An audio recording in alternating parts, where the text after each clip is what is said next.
जय माता दी। राधे राधे। आइए सुनते हैं आज शुक्रवार के दिन मां अन्नपूर्णा की यह कथा। एक समय की बात है, काशी निवासी धनंजय की पत्नी का नाम सुलक्षणा था। उसे अन्य सब सुख प्राप्त थे, केवल निर्धनता ही उसके दुख का कारण थी। यह दुख उसे हर समय सताता था। एक दिन सुलक्षणा पति से बोली, स्वामी आप कुछ उद्यम करो तो काम चले। इस प्रकार कब तक काम चलेगा? सुलक्षणा की बात धनंजय के मन में बैठ गई और वह उसी दिन विश्वनाथ शंकर जी को प्रसन्न करने के लिए बैठ गया और कहने लगा, हे देवाधिदेव विश्वेश्वर, मुझे पूजा पाठ कुछ आता नहीं है, केवल तुम्हारे भरोसे बैठा हूँ। इतनी विनती करके वह 2-3 दिन भूखा प्यासा बैठा रहा।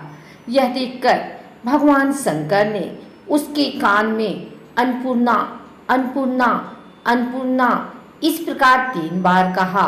यह कौन क्या कह गया? इसी सोच में धनंजय पड़ गया कि मंदिर से आते ब्राह्मणों को देखकर पूछने लगा, पंडित जी अन्नपूर्णा कौन है? ब्राह्मणों ने कहा, तू अन्न छोड़ बैठा है, सो तुझे अन्न की ही बात सूझती है। जा घर जाकर अन्न ग्रहण कर। धनंजय घर गया, स्त्री से सारी बात कही। वह बोली, नाथ चिंता मत करो, स्वयं शंकर जी ने यह मंत्र दिया है, वे स्वयं ही खुलासा करेंगे। आप फिर जाकर उनकी आराधना करो। धनंजय फिर जैसा का तैसा पूजा में बैठ गया। रात्रि में शंकर जी ने आज्ञा दी, कहा तू पूर्व दिशा में चला जा। वह अन्नपूर्णा का नाम जपता जाता और रास्ते में फल खाते जाता, झरनों का पानी पीते जाता। इस प्रकार कितने ही दिनों तक चलता गया। यहाँ उसे चांदी सी चमकती वन की शोभा देखने में आई, सुंदर सरोवर देखने में, या उसके किनारे कितनी ही अप्सराएं झुंड बनाए बैठी थीं। एक कथा कहती थी और सब माँ अन्नपूर्णा इस प्रकार बार बार कहती थी। यह अगहन मास की उजेली रात्रि थी और आज से ही व्रत का आरंभ था। जिस शब्द की खोज करने वह निकला था, वह उसे वहां सुनने को मिला।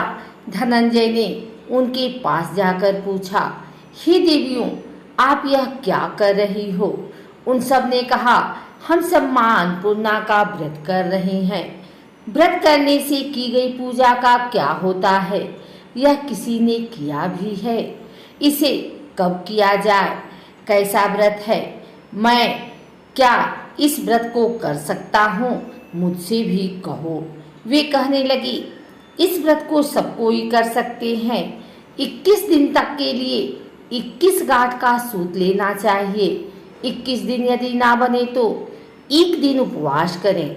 यह भी ना बने तो केवल सुनकर प्रसाद लें। निराहार रहकर कथा कहें। कथा सुनने वाला कोई ना मिले तो पीपल के पत्तों पर सुपारी या घृत कुमारी रखकर, वृक्ष को सामने कर, दीपक को साक्षी कर, सूर्य, गाय, तुलसी या महादेव को बिना कथाएं सुनाए मुख में दाना न डालें। यदि भूल से कुछ पड़ जाए तो 1 दिवस फिर उपवास करें। व्रत के दिन क्रोध ना करें और झूठ ना बोलें। धनंजय बोला, इस व्रत के करने से क्या होगा? वे कहने लगी, इसके करने से अंधों को नेत्र मिले, लूलों को हाथ मिले, निर्धन के घर धन आए, बाझिन को संतान मिले, मूर्ख को विद्या आए। जो जिस कामना से व्रत करे, माँ उसकी इच्छा पूरी करती हैं। वह कहने लगा, बहनों, मेरे को भी धन नहीं है, विद्या नहीं है, कुछ भी तो नहीं है। मैं तो दुखिया ब्राह्मण हूँ। मुझे इस व्रत का सूत दोगी? हाँ भाई, ले, कल्याण हो, तुझे देंगे। ले इस व्रत का मंगलसूत्र ले। धनंजय ने व्रत किया। व्रत पूरा हुआ। सभी सरोवर में से 21 खंड की स्वर्ण सीढ़ी हीरा मोती जड़ी हुई प्रकट हुई। धनंजय जय अन्नपूर्णा कहता जाता। इस प्रकार कितने ही सीढ़ियों उतर गया तो क्या देखता है कि करोड़ों सूर्य से प्रकाशमान अन्नपूर्णा का मंदिर है। उसके सामने स्वर्ण सिंहासन पर माता अन्नपूर्णा विराजमान है। सामने भिक्षा हेतु शंकर भगवान खड़े हैं। देवंगनाएं चवर डुलाती हैं। कितने ही हथियार बांधे पहरा देती हैं। धनंजय दौड़कर जगदम्बा के चरणों में गिर गया। देवी उसके मन का क्लेश जान गई। धनंजय कहने लगा, माता आप तो अंतर्यामिनी हो, आपको अपनी दशा क्या बताऊं। माता बोली, मेरा व्रत किया है, जा संसार तेरा सत्कार करेगा। माता ने धनंजय की जीवा पर बीज मंत्र लिख दिया। अब तो उसके रोम रोम में विद्या प्रकट हो गई। इतने में क्या दिखता है कि वह काशी विश्वनाथ के मंदिर में खड़ा है। माँ का वरदान ले धनंजय घर आया। सुलक्षणा से सब बात कही। माता जी की कृपा से उसके घर में संपत्ति उमड़ने लगी। छोटा सा घर बहुत बड़ा गिना जाने लगा। जैसे शहद के छत्ते में मक्खियां जमा होती हैं, उसी प्रकार उनके सगे संबंधी आकर उसकी बड़ाई करने लगे। कहने लगे, इतना धन और इतना बड़ा घर, सुंदर संतान नहीं तो इस कमाई का कौन भोग करेगा। सुलक्षणा से संतान नहीं है, इसलिए तुम दूसरा विवाह करो। अनिच्छा होते हुए भी धनंजय को दूसरा विवाह करना पड़ा और सती सुलक्षणा को सौत का दुख उठाना पड़ा। इस प्रकार दिन बीतते गए। फिर अगहन मास आया। नए बंधन से बंधे पति से सुलक्षणा ने कहलाया कि हम व्रत के प्रभाव से सुखी हुए हैं, इस कारण यह व्रत छोड़ना नहीं चाहिए। यह माता जी का ही प्रताप है जो हम इतने संपन्न और सुखी हैं। सुलक्षणा की बात सुन धनंजय उसके यहाँ आया और व्रत में बैठ गया। नई बहू को इस व्रत की खबर नहीं थी। वह धनंजय के आने का राह देख रही थी।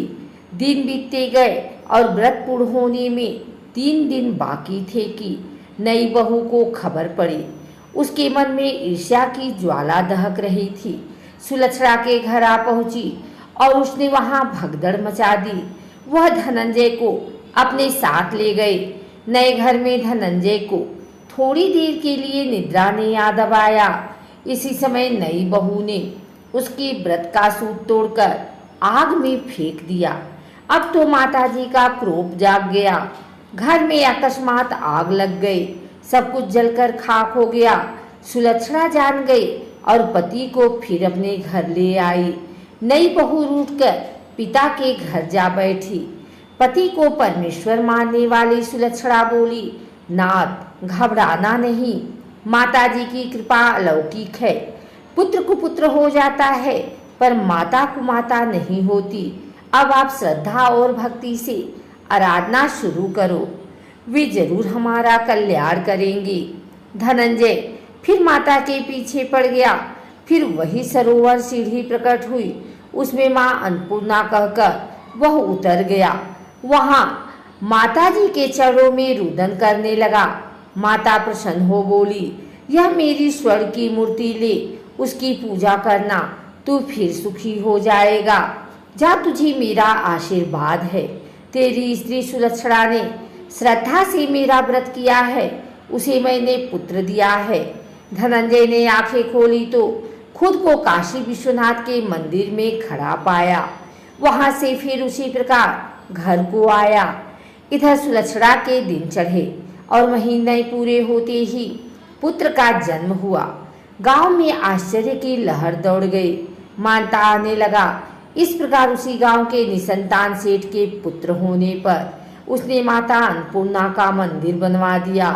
उसमें माताजी धूमधाम से पधारी, यज्ञ किया और धनंजय को मंदिर के आचार्य का पद दे दिया। जीविका के लिए मंदिर की दक्षिणा और रहने के लिए बड़ा सुंदर सा भवन दिया। धनंजय स्त्री पुत्र सहित वहां रहने लगा। माता जी के चढ़ावे में भरपूर आमदनी होने लगी। उधर नई बहू के पिता के घर डाका पड़ा, सब लुट गया। वे भीख मांगकर पेट भरने लगे। सुलक्षणा ने यह सुना तो उन्हें बुला भेजा, अलग घर में रख लिया और उनके अनुवस्त्र का प्रबंध किया। धनंजय, सुलक्षणा और उसका पुत्र माताजी की कृपा से आनंद से रहने लगे। माताजी ने जैसे इनके भंडार भरे, वैसे सबके भंडार भरे।